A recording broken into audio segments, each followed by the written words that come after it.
Doctor Khut Tharambagi Mayokta ngasi Rims ki tongan ba association sing amadi Doctor Singna Yaningdaba Phongdoktuna Wakat Meepham Phamkhre ngarang lilong charging dage singsubam ongmi manju chahi kuntraga taruk kaubi nupi ama angang unarba matungda laikhidaba ka mari leina thohaningdaba thodok sing hospital asida thokiba amadi Doctor da Khut Tharambadu bu Yaningdaba Phongdoktuna ngasi dagi Rims ki OPD emergency routine OT amasung PME khudingmak thingzin khibaga loina Rims ki tongan ba association tamau RDA Rimsu Netawa RNA na sinduna Dr. Furamba amadi hospital asida amang ata thohalambaki Mayokta Yaningdaba Phongdoktuna Rims ki new OPD block mamangda Wakat Meepham chathakre Wakat Meepham aduda saruk yakhiba Rims ki Dr. Singna phongdorakpada Dr. Singda aranba allegation yauna senior doctor amada hingsa yauna sok apan nanghankiba thodok adu akan mamoongda condemn tawi karigumba chingnaba leirabasu punna phaminaraga wari sanaraba matung karigumba maral leiramba tarabasu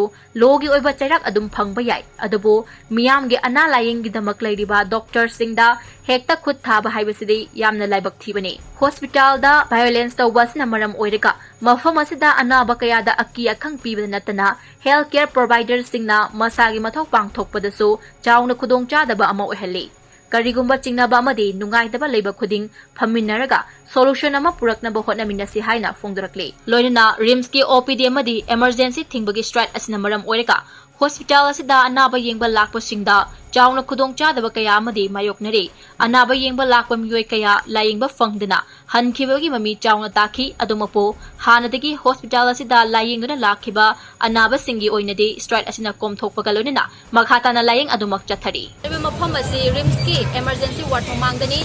ngarang hanthokiba thogo adu kamari leinana Rims ki emergency ward OPD ward thonglonjinduna hauzik new OPD mamangmakda Dr. Singna khongjangi thana saksali maruina aikoina hauzik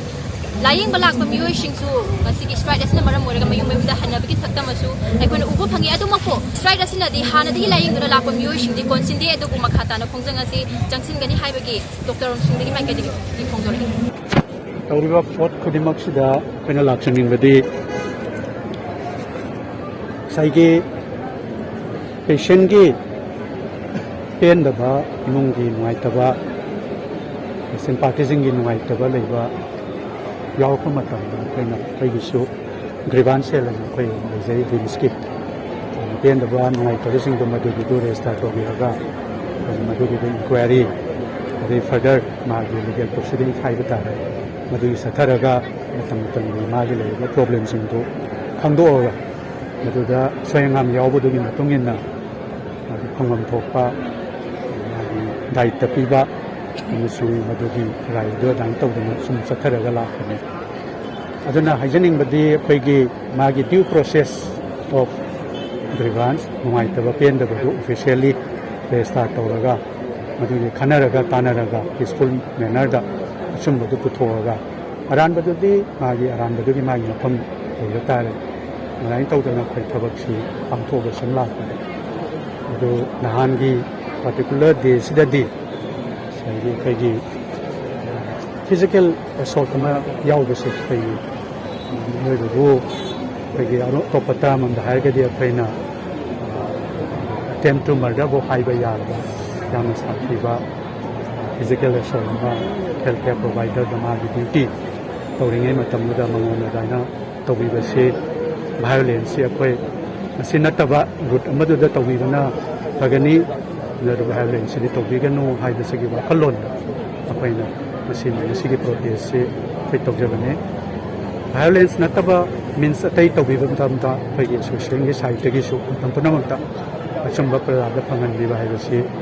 phagi iramdam ni ngantani khoi iramdam ni researching gi right ta madu da sinera kawata matamda khoi matam panamta da madu sobalaga su matam gi leibe su su khoi dum sobalaga la cha adu violence haibasimbadi particularly maru aina koi healthcare provide tawriba anaba la yengiba tek ni pa anaba preso dum leiri bani mani kitang lang bada tawga tukat su leiri at the same time sai gi maduna manak nak padu leiramba thabak tawriba healthcare provider sing dudal su concern diraga magi physical assault tawraga whole environment du da akibagi masa ama create tawba both for the layeng patient adagi layeng pibiriba healthcare provider sing the suloi na maduna thabak pangkok pada apan ma hain basisu ngai sai ge rule ni matung ina di employee amadi ma gi special amadi thabak pangkok pada madu gi sing pi hai basi hanin the to aduna violence na tabam measure da ani thabak si khanaraga peacefully asumara awana go share tong minaraga solution peacefully porak pa hai basina machine kai gi mang thabiyo dana kai gi humble suggestion kai ta mo gi side te gi sign tong na thamjagani खनरगसु अखोइना तसिंग हमतम जेनिम सु थोंगलोन बनिना जेनिम सु होजिक फ्लान number मोरा कान OP admission यादबन number मोरा कानदा अखोइ तसिंग लेप Kumsi तौरगसु अखोइ condemn तौजि अखोइ होजिक doctor नुपी अमदसु खोंपांग ना कावै incident से FR पालग taxi ना हाइबसिदा अमुक ngarang ngarang na hana muk anirak suba da akhoi doctor sing se insult throw to wire and then doctor sing se da akhoi gi violence act to wire so si sumai sum continue to le raga di violence sum hengala aga di akhoi kai do hai bano ba nate lai ba patient da su casualty de admit to riba akhoi gi pukhala kan doctor na lai ni hai ba patient su hai ba doctor du su kubi raga di adudam sijata bane ba ta sena matam da atopa lai patient sing casualty sida lai ba patient de doctor amana sing na patient ama pana ba nate doctor amana patient yam sina pana re ni auna mara mara kan patient ama gi pen da ba do ta sing haijam makti akwin haijam ningi di mana kai gumba if the patient suspect negligence then they could go to the they could file a case they can file a case an logi khoi chaka da proceeding to satiu sine point haijari ta sing ham ta violence piganu la iba patient sing gi su khanbi ra kanda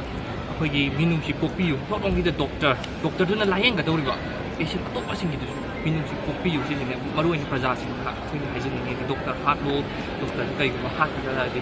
kamain to na haibe wan na khoi gi sida admit to ga adi casualty da lai ba patient se noi ge dugum ba khoi gi ka tare inflammatory words sing na ta sing doctor sing ki re